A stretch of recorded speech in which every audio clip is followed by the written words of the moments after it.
Right. మీరు చెప్పింది okay. Right. మీరు అడిగిన దాంట్లో న్యాయం ఉంది. మనం దాని మీద కూడా మాట్లాడొచ్చు. ఎందుకంటే వాళ్ళు మాట్లాడినప్పుడు వాళ్ళ మీద కూడా యాక్షన్ ఉండాలి. ఇప్పుడు వీళ్ళు మాట్లాడినందుకు ఎంతైతే యాక్షన్ తీసుకున్నారో అప్పుడు వాళ్ళు మాట్లాడినప్పుడు కూడా యాక్షన్ అంతే ఉండాలి.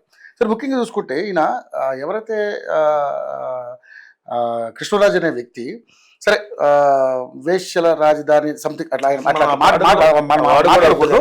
సరే రాజధాని డాష్ రాజధాని అన్నందుకు మీరు అలా అనకుండా ఉంటే బాగుండేదేమో అని అన్నారే తప్ప కేఎస్ఆర్ గారు మీరు అలా మాట్లాడడం తప్పని గట్టిగా వాదించలేదు అనేది ఇప్పుడు వాళ్ళు ఎలిగేషన్ చేస్తా ఉన్నారు.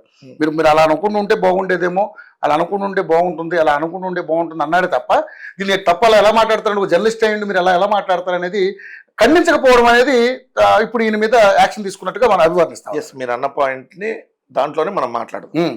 ఇప్పుడు మీరు ఇలా అంటాం తప్పండి అన్న ఈ యాంకర్ అన్నాడా?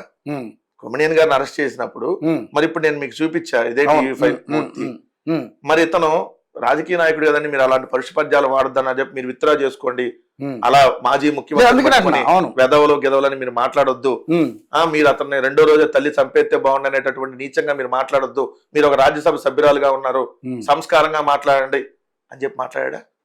రెండు కొమినేని గారు వ్యక్తిత్వం మీ అందరికి తెలుసు. నేను కూడా అనేక డిబేట్లు ఆయనతో అటెండ్ అయ్యా. ఆయన ఎవరన్నా కాలర్స్ ఫోన్ చేసినా కూడా ఖండిస్తాడు, అలాంటివి మాట్లాడొద్దు తప్పని. కానీ ఆ రోజు కూడా ఆయన దాన్ని సమర్థించాల, మీరు అలాంటి మాట్లాడొద్దండి కేసులు అవుతాయి అని చెప్పారు.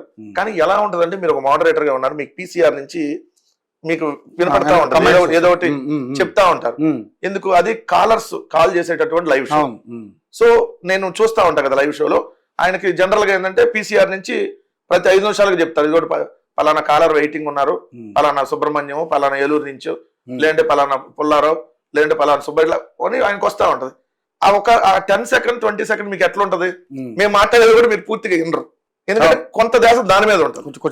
అది మీలాంటి ఎవరైతే ఆ ఫీల్డ్ లో ఉన్న వాళ్ళకి అర్థం అవుతుంది, చూసే వాళ్ళకి అర్థం కాదు. రెండోది, ఆయన షోలో జరిగింది కాబట్టి ఆయన నెక్స్ట్ రోజు వచ్చి మళ్ళీ షో పెట్టి, ఆ రోజు సండే, ఆ రోజు లైవ్ షో లేకపోయినా, ఎందుకంటే శుక్రవారం అది జరిగింది, శనివారం దీని వాళ్ళు వైరల్ చేశారు, ఆదివారం ఆయన ప్రత్యేకంగా చెప్పి నా షోలో జరిగింది కాబట్టి నేను క్షమాపణ అడుగుతున్నా, దీనికి యాజమాన్యానికి కానీ ఏం సంబంధం లేదు, దీనికి మరి భారతమ్మ గారిని భారతమ్మ గారిని జగన్మోహన్ రెడ్డి గారిని దీన్ని ఆపాదించొద్దు, నేను ఎక్కడ అనలేదు, గట్టిగా ఖండించలేదనేది అందరూ అంటున్నారు. నిజంగా గట్టిగా ఖండించాల్సిందే, నేను ఖండించలేదు గట్టిగా, ఎందుకంటే నాకు కొంచెం ఆరోగ్య సమస్యలు కూడా దగ్గుతా కూడా ఉన్నా.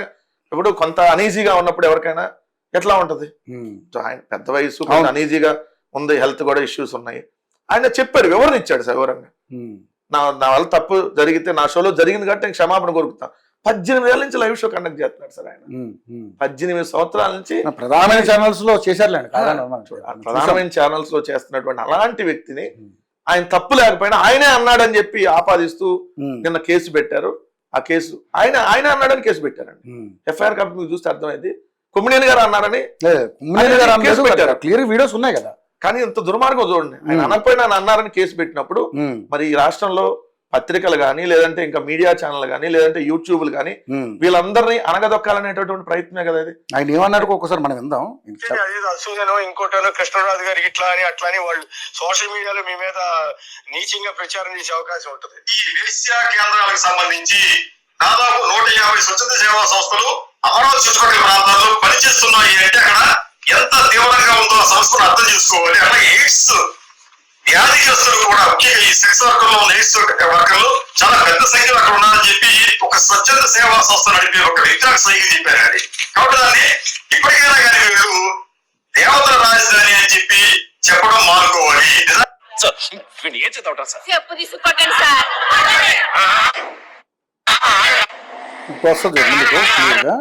నమస్తే, మాట్లాడు. ఆడదాని వల్ల రాజు రాజ్యాన్ని ఇది లక్ష్మీపార్వతికి సంబంధించినటువంటి ఇష్యూ మాట్లాడిస్తారండి. అవును, ఆయన కూడా ఆ రోజు ఖండించడం జరిగింది.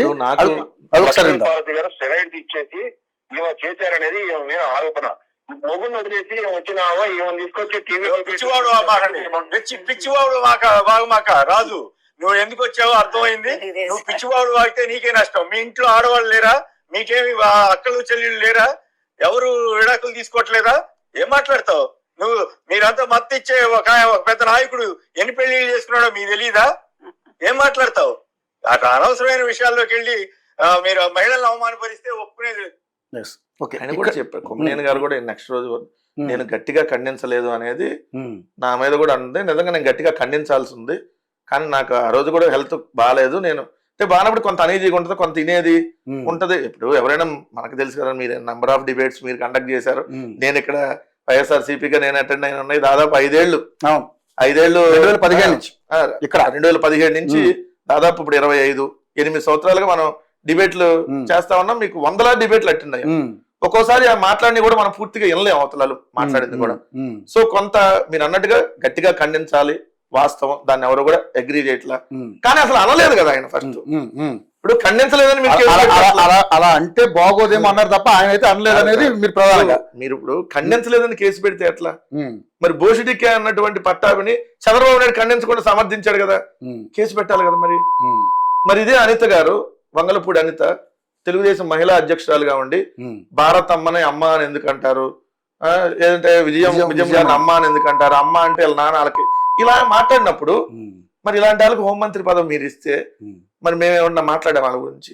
విజయమ్మ గారిని విజయమ్మ అని పిలుస్తారు, భారతిరెడ్డి గారిని భారతమ్మ పిలుస్తారు.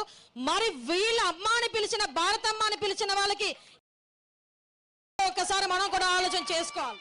మరి ఇదే ఆనం వెంకటరమణారెడ్డి ఎంత వల్గారిగా మాట్లాడిన సందర్భాలు ఉన్నాయి, ఏదైతే రోజా గారి గురించి కానీ అన్ని.